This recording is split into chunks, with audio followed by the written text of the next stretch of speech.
Olá, eu sou Sônia Rosas, professora de língua portuguesa, psicóloga e neuropsicóloga em formação, e estamos começando mais um vídeo do canal Drops de Ideias. Hoje eu quero responder a uma demanda. A Nívia, mãe da Júlia e da Letícia, escreveu: dicas para motivar as crianças a manterem um ritmo de estudos na quarentena, please. Antes de tudo, se você ainda não está inscrito no nosso canal, clique em inscrever-se e acione o sininho. Assim você será avisado sempre que um novo vídeo for postado, ok? Bom, em primeiro lugar, é importante lembrar que todos nós fomos forçados a mudar as nossas rotinas. Todos nós tivemos nossos ritmos de vida afetados. Uma outra questão importante é que nós somos seres de relação. Nós só podemos dizer que aprendemos algo quando nós conseguimos reproduzir o que aprendemos de forma simples. Eu costumo dizer aos meus alunos que eles só podem dizer que aprenderam o que foi ensinado em sala de aula quando eles conseguem sintetizar isso contando para alguém, como quem conta o capítulo de uma novela ou o filme que assistiu. É inimaginável nós perguntarmos a alguém que acabou de sair de uma sala de cinema e assistiu um filme, seja ele qual for, o que aconteceu no filme e a pessoa responder: não sei. O que foi que aconteceu? Não sei. Por conta disso, todas as vezes que meu filho termina uma aula, eu pergunto: como foi a aula?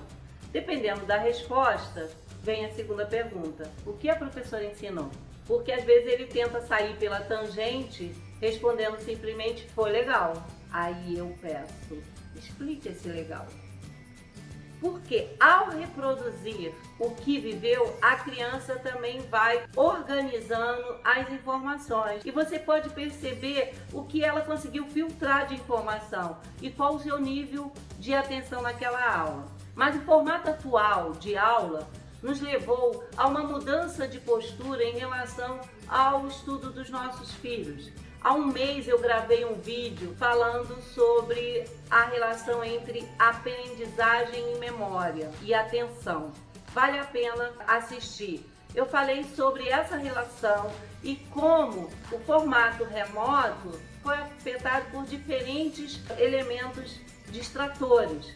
Em casa, é óbvio que é diferente de sala de aula na escola. Tem um outro formato e eu falo muito sobre isso nesse vídeo. Vale a pena assistir. Então, diante disso tudo, é um desafio manter o ritmo de estudos durante a quarentena. Ou mesmo é um desafio ter algum ritmo de estudos nessa situação. Se para o adulto já é difícil, imagina para a criança.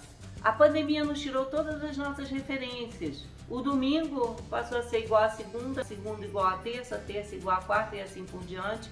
O espaço que antes era um espaço de descanso, a casa, passou a ser um espaço de realização de todas as atividades que antes eram realizadas em espaços outros, como a ginástica da academia, a aula na escola e tantas outras atividades que conseguiram se manter em situação remota.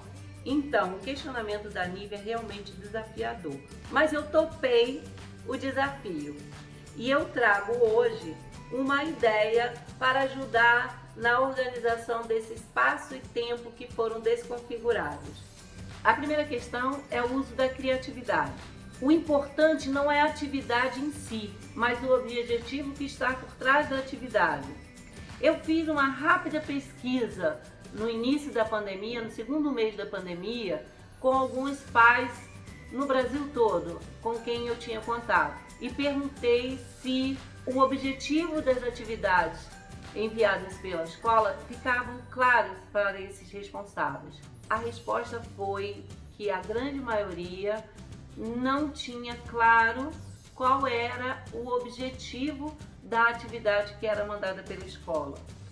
Isso realmente cria um problema quando os responsáveis precisam usar de criatividade para motivar a criança em relação ao conteúdo que a escola está enviando.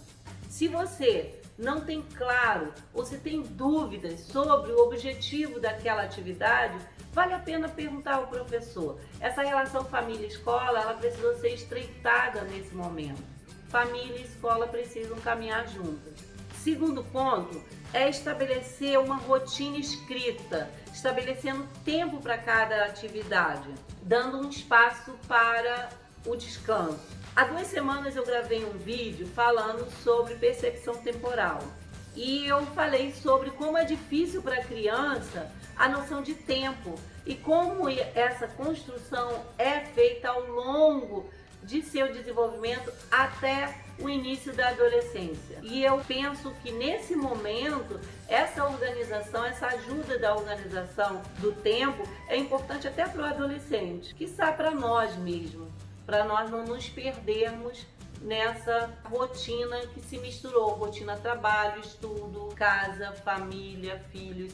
Então isso passou a ser importante, essa organização do tempo. Em terceiro lugar, é necessário respeitar o tempo de atenção de cada um. Dependendo da idade e de questões individuais de aprendizagem, esse tempo vai ser diferente. E ninguém melhor do que a própria família para saber qual o tempo de atenção que a criança consegue estabelecer. E em quarto lugar, é importante que a criança participe dessa organização do tempo.